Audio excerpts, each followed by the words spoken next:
আমাৰ তামুলপুৰ জেলা এবিএমসিৰ সপ্তম দ্বিবাৰ্ষিক অধিবেশন এবেলে 20 আৰ 21 তাৰিখে কুমাৰিঘাটত ইয়াতে ইতিমধ্যে আজি দ্বিতীয় কাৰ্যসূচী। আজি পুৱাতে সাংস্কৃতিক সমন্বয় এটা শোভাযাত্ৰা আছিল আৰু এই শোভাযাত্ৰাত ইতিমধ্যে হৈ গ'ল আৰু মুকলি সভাত ইতিমধ্যে আপোনালোকে জানে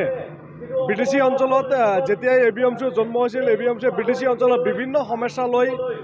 বিটিচি অঞ্চলত ধৰ্মীয় সংখ্যালঘু তথা বিটিএডি অঞ্চলত যিখিনি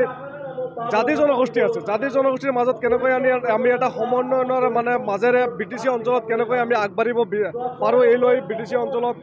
যোৱা ৰাতি আমাৰ প্ৰতিনিধি সভাৰ জৰিয়তে আলোচনা হৈছে। আৰু বিশেষকৈ বিটিচি অঞ্চলত আপোনালোকে জানে বিটিচি যেতিয়াই চুক্তি হৈছিল তেতিয়াৰ পৰাই বিটিচি অঞ্চলৰ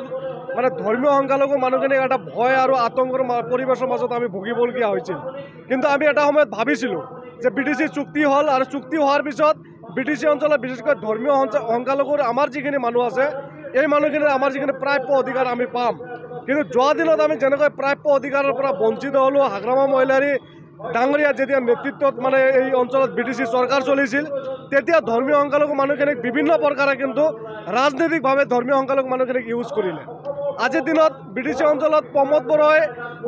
যিটো পৰিৱৰ্তনৰ শ্লোগান আৰু বিশেষকৈ ধৰ্মীয় সংখ্যালঘু ৰাইজৰ মাজত যায় যিখিনি প্ৰতিশ্ৰুতি ধৰ্মীয় সংখ্যালঘু ৰাইজক প্ৰমোদ বড়ো তথা অসমৰ আজিৰ দিনৰ মাননীয় মুখ্যমন্ত্ৰী ডাঙৰীয়া যিখিনি প্ৰতিশ্ৰুতি দিছিল আৰু বিশেষকৈ ধৰ্মীয় সংখ্যালঘু মানুহখিনিক এটা দুটা প্ৰতিশ্ৰুতিৰ আকৰ্ষণ কৰাত আমি দেখিবলৈ পাইছিলোঁ। এটা হ'ল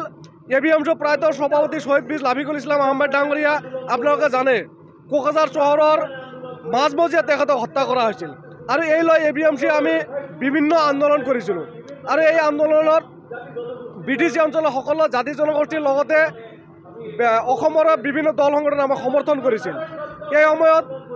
আমি এটা ভাবিছিলোঁ যে এই লাফিকুল ইছলাম ডাঙৰীয়া হত্যাকাণ্ডটো এটা ৰাজনৈতিক এটা ষড়যন্ত্ৰ আৰু এই ষড়যন্ত্ৰ ৰাজনৈতিকভাৱে তেখেতক হত্যা কৰা হৈছে। কিন্তু এই 2020 চনত যিটো বিটিআৰ নিৰ্বাচন হ'ল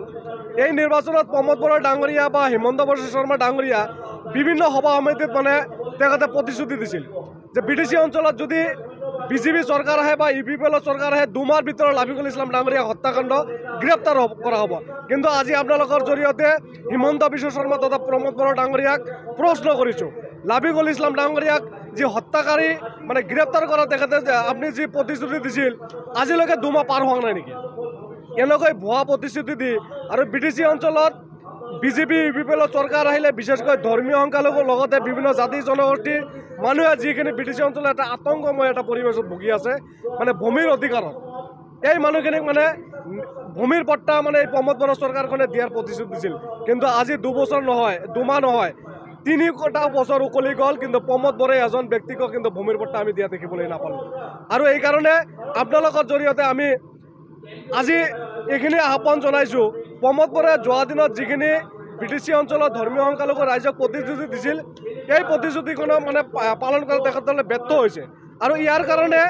আগন্তুক দিনত ইয়াৰ ফল ভোগাৰ কাৰণে প্ৰমোদ বড়োই ইতিমধ্যে সাজু হোৱাৰ কাৰণে আমি আহ্বান জনাইছোঁ।